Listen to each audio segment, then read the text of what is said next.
ഇൻസ്റ്റിറ്റ്യൂട്ടിൽ ശസ്ത്രക്രിയകൾ മാറ്റിവെച്ച സംഭവത്തിൽ ഡയറക്ടർ വിളിച്ച അടിയന്തര യോഗം തുടങ്ങി.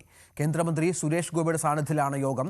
ഡാൻ കുര്യൻ വിവരങ്ങൾ പങ്കുവെക്കുന്നു. ഡാന്, 10ഓളം ശസ്ത്രക്രിയകളാണ് മുടങ്ങിയത് എന്നാണ് മനസ്സിലാക്കുന്നത്. ഇതിന്റെ അടിസ്ഥാനത്തിലാണ് കേന്ദ്രമന്ത്രി തന്നെ നേരിട്ടെത്തി യോഗം വിളിച്ചിരിക്കുന്നത്. എന്താണ് വിവരങ്ങൾ?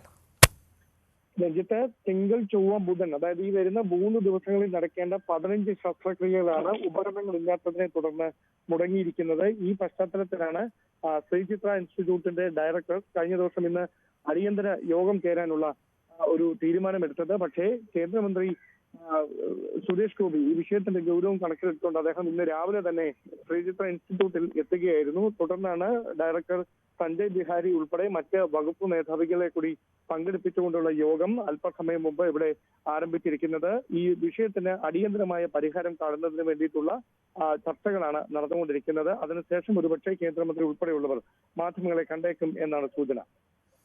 ശ്രീചിത്രയിൽ പ്രധാനപ്പെട്ട യോഗം ആരംഭിച്ചിട്ടുണ്ട് എന്നാണ് മനസ്സിലാകുന്നത്. ശസ്ത്രക്രിയയുമായി ബന്ധപ്പെട്ട് പരാതി ഉയർന്നിരുന്നു. ഇതിന്റെ അടിസ്ഥാനത്തിൽ കൂടിയാണ് യോഗം. നടൻ ഷൈൻ ടോം ചാക്കോയുടെ പിതാവ് CP ചാക്കോയുടെ സംസ്കാരം അല്പസമയത്തിനകം നടക്കും. മുണ്ടൂർ പരികർമ്മല മാതാ പള്ളിയിലായിരിക്കും ചടങ്ങുകൾ നടക്കുക. വെള്ളിയാഴ്ച രാവിലെയായിരുന്നു ഷൈൻ ടോം ചാക്കോയും കുടുംബവും സഞ്ചരിച്ച കാർ തമിഴ്നാട്ടിലെ സേലം ധർമ്മപുരിയിൽ അപകടത്തിൽപ്പെടുന്നത്. ഷൈനിനും അമ്മ മരിയ കാർമലിനും സഹോദരൻ ജോൺ ചാക്കോയ്ക്കും അപകടത്തിൽ പരിക്കേറ്റു.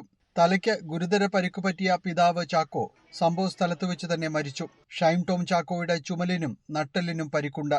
ധർമ്മപുരി മെഡിക്കൽ കോളേജ് ആശുപത്രിയിലെ പ്രാഥമിക ചികിത്സയ്ക്കു ശേഷം ഷൈനിനെയും മറ്റ് കുടുംബാംഗങ്ങളെയും തൃശൂരിലെ സ്വകാര്യ ആശുപത്രിയിലേക്ക് മാറ്റിയിരുന്നു. ഷൈനിന് അടിയന്തര ശസ്ത്രക്രിയ വേണമെങ്കിലും പിതാവിന്റെ സംസ്കാര ചടങ്ങുകൾക്ക് ശേഷമായിരിക്കും അതുണ്ടാകുക. മുണ്ടൂരിലെ വീട്ടിൽ പൊതുദർശനത്തിന് വെച്ച മൃതദേഹത്തിൽ സിനിമാ രംഗത്ത് നിന്നുൾപ്പെടെ നിരവധി പേർ അന്തിമോപചാരമർപ്പിച്ചു. ന്യൂസ് 18 തൃശൂർ.